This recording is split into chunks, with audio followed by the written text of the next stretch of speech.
Hi, இன்றைக்கி நம்ம எப்படி வீட்டிலே ஈஸியாக சாக்லேட் டீ கேக் எப்படி செய்யலான்னு பார்க்கலாம் வாங்க. 1/2 kg சாக்லேட் கேக்கு எப்படி வீட்டில் செய்யலான்னு பார்த்துக்கலாம். ஃபஸ்ட்டு அதுக்கு தேவையான பொருள் என்னென்னா மைதா மாவு, முட்டை 4, வெண்ணிலா எசன்ஸு, சாக்லேட் எசன்ஸு, சர்க்கரை 1/2 கப்பு, முட்டையும் முட்டையில் இருக்கிற மஞ்சள் கருவையும் வெள்ளை கருவையும் தனித்தனியாக பிரித்து எடுத்துக்கோங்க. நான் வந்து எசன்ஸ் எப்பவுமே பேக்கர்ஸில் தான் யூஸ் பண்ணுவேன். முட்டையோட வெள்ளை கருவும் மஞ்சள் கருவும் ஒன்றா சேர்ந்துச்சுன்னா நமக்கு நல்லா பீட் ஆகாது. அதுக்காக ஃபஸ்ட்டு நம்ம தனியாக முட்டையோட வெள்ளைக்கரு எடுத்துக்கலாம். எடுத்துகிட்டு ஃபஸ்ட்டு நல்லா பீட் பண்ணிக்கலாம். ஸ்பீடு 1ல் வச்சு பீட் பண்ண ஸ்டார்ட் பண்ணிக்கோங்க. ரொம்ப ஸ்லோவாக ஸ்டார்ட் பண்ணுங்கள். அப்போ தான் வந்து நமக்கு நல்லா எக்கோட ஃபோம் வந்து நல்லா நமக்கு நல்ல இதில் கிடைக்கும். நீங்கள் ஃபஸ்ட்டு 1 நிமிஷத்துக்கு ஸ்பீடு 1லேயே வச்சு நல்லா பீட் பண்ணி எடுத்துக்கோங்க. அதுக்கப்புறம் சர்க்கரையை 3ஆக பிரித்து ஒவ்வொரு இதாக கொட்டிக்கோங்க. ஃபஸ்ட்டு நான் ஒரு இது கொட்டுறேன். அது நல்லா கரைஞ்சி எடுத்ததுக்கப்புறமா தான் அடுத்ததை கொட்டணும். ஃபஸ்ட்டு நல்லா பீட் பண்ணிக்கோங்க. அந்த ஃபஸ்ட்டு கொட்டின சர்க்கரை வந்து நல்லா பீட் ஆகணும். எக்கும் சர்க்கரையும் நல்லா கரையணும். ஒன்றோட ஒன்று நல்லா கரைஞ்சால் மட்டும்தான் நமக்கு எக்கு வந்து நல்லா ஃபோம் கிடைக்கும். இல்லைன்னா நமக்கு அடியில் அடியில் கட்டி பிடிச்சிக்கும். அப்படியே இப்படி கருகி போன மாதிரி கேக் ரொம்ப ஹார்டாக இருக்கும். அதனால் நம்ம சர்க்கரையை வந்து 3 பாகமாக பிரித்து சேர்த்துக்கிட்டா தான் நமக்கு சர்க்கரை நல்லா கரையும். நீங்கள் எவ்வளோக்கு எவ்வளோ எக்கு நல்லா பீட் பண்ணுறீங்களோ அவ்வளோக்கு அவ்வளோ உங்களுக்கு கேக்கு ஸ்பான்ச்சியாக இருக்கும். அவ்வளோ அல்ட்ரா சாஃப்டாக இருக்கும். இப்போ அடுத்து 3வது ஸ்பான்ச் கொட்டிட்டேன். 3வது பேட்ச்லேருந்து கொட்டிட்டேன். இப்போ நல்லா பீட் பண்ணிக்கோங்க. நல்லா பீட் பண்ணுங்கள். அப்போ தான் வந்து கேக்கு நமக்கு சாஃப்டாக கிடைக்கும். இன்றைக்கி எவ்வளோக்கு எவ்வளோ நம்ம பீட் பண்ணுறோமோ அவ்வளோக்கு அவ்வளோ கேக் ரொம்ப சாஃப்டாக இருக்கும். அதனால் நல்லா பீட் பண்ணிக்கோங்க. இங்கே பாருங்கள் எவ்வளோ க்ரீமியாக இருக்குதுன்னு பாருங்கள். இந்த ஸ்டிக்கியாக இருக்கணும். அப்படி எடுத்தோம்னா பார்த்தீங்களா அலையாக தெரியுதா, அது மாதிரி வரணும்.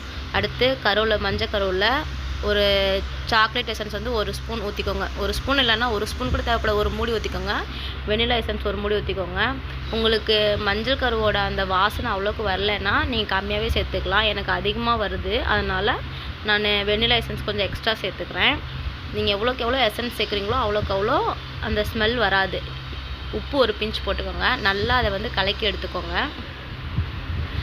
மஞ்சள் கரு வந்து நல்லா கலக்கி எடுத்துக்கிட்டு அந்த எக்கில் ஊற்றும் போது 2 பேட்ச் இல்லைனா 3 பேட்சாக பிரித்து ஊற்றுனீங்கன்னா மட்டும்தான் அது நல்லா ஒன்றோட ஒன்று நல்லா மிக்ஸ் ஆகும்.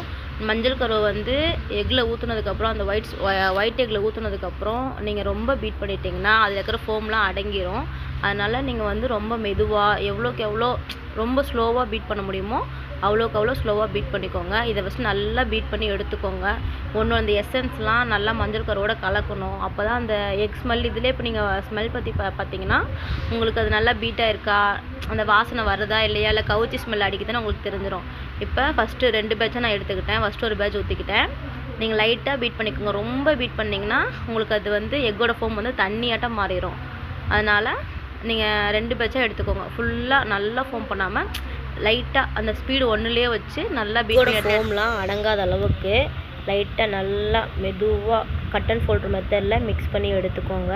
அந்த மஞ்சள் கருவும் வெள்ளை கருவும் ஒன்றா கலக்கணும். அந்த அளவுக்கு இருக்கணும். அந்த பதத்தில் இருந்தால் மட்டும்தான் உங்களுக்கு வந்து கேக் நல்லா ஸ்பான்ச்சியாக கிடைக்கும். இப்படி நீங்கள் மிக்ஸ் பண்ணும் போது அந்த எக்கோட ஃபோம் அடங்கக்கூடாது. அந்த அளவுக்கு நீங்கள் மிக்ஸ் பண்ணணும். அங்கே பாருங்கள், நான் இப்போ எடுத்து கீழே சாய்ச்சேன்னா அப்போ வந்து கொஞ்சம் கூட கீழே சாயலை. இப்போ நம்ம எடுத்து வச்சுருக்கிற மாவை 3 தான் சேர்த்துக்கணும். ஃபஸ்ட்டு ஒரு பேட்ச் கொட்டி நல்லா மிக்ஸ் பண்ணிக்கோங்க. கட் அண்ட் ஃபோல்டர் மெத்தடில் தான் நீங்கள் மிக்ஸ் பண்ணணும். ரொம்ப மிக்ஸ் பண்ணிட்டீங்கன்னா அது வந்து மாவு ரொம்ப தண்ணியாட்டம் துரன்னு ஆயிரும். அதனால் லைட்டாக மிக்ஸ் பண்ணிக்கோங்க. கொஞ்சம் கொஞ்சமாக மாவு கொட்டி மிக்ஸ் பண்ணிங்கன்னா உங்களுக்கு ஈஸியாக இதாயிரும். ஃபஸ்ட்டு கொஞ்சம் கெட்டியாக வர மாதிரி இருக்கும். அதுக்காக பயப்பட வேண்டாம். நீங்கள் இது மாதிரி தொடர்ந்து கொஞ்சம் கொஞ்சமாக மாவை கொட்டி மிக்ஸ் பண்ண ஆரம்பிச்சிங்கன்னா கேக் உங்களுக்கு சாஃப்டாகவே இருக்கும். ரொம்ப கிண்டிட்டிங்கன்னா அது வந்து எப்படி சொல்கிறது, ரொம்ப திக்காக மாறிடும். ஒன்று மாவு கட்டியாக போயிடும். எல்லாத்தையும் ஒன்றா போட்டு கொட்டி கிளறினீங்கன்னா மாவெல்லாம் கட்டியாக போயிடும். இல்லைன்னா துரன்னு போயிடும். அந்த எக்கோட ஃபோம்லாம் அடங்கி தண்ணியாட்டம் மாறிடும். இப்படி திக்காக வரணும். இப்படி நீங்கள் மாவு கொட்ட கொஞ்சம் கொஞ்சமாக திக்காக வரணும். இப்படி திக்காக வரும்போது நம்ம எக்ஸ்ட்ராவும் பாலும் எண்ணெயும் ஆட் பண்ணிக்கிட்டோம்னா நமக்கு கரெக்டான மெத்தடில் இருக்கும். அந்த மாவு எல்லாத்தையும் கலந்துட்டேன். இன்னும் கொஞ்சம் தான் இருக்குது. எல்லாத்தையும் போட்டு ஒன்றா மிக்ஸ் பண்ணிக்கோங்க. நான் புதுசாக பேசுகிறதுனால எனக்கு கொஞ்சம் பயமாக இருக்குது, தடுமாட்டமாக இருக்குது. போக சரி பண்ணிடலாம், ஒன்றும் பிரச்சனை இல்லை. நீங்கள் இந்த பதத்தில் இருக்கும்போது லைட்டாக பால் எண்ணெய் ரெண்டுத்தையும் கலந்து எடுத்து வச்சுக்கோங்க. இப்படி லைட்டாக ரொம்ப ரொம்ப இது பண்ணிட்டிங்கன்னா எல்லாம் கட்டி கட்டியாக போயிடும், இல்லைனா தண்ணியாட்ட போயிடும். அதனால் லைட்டாக மிக்ஸ் பண்ணுங்கள்.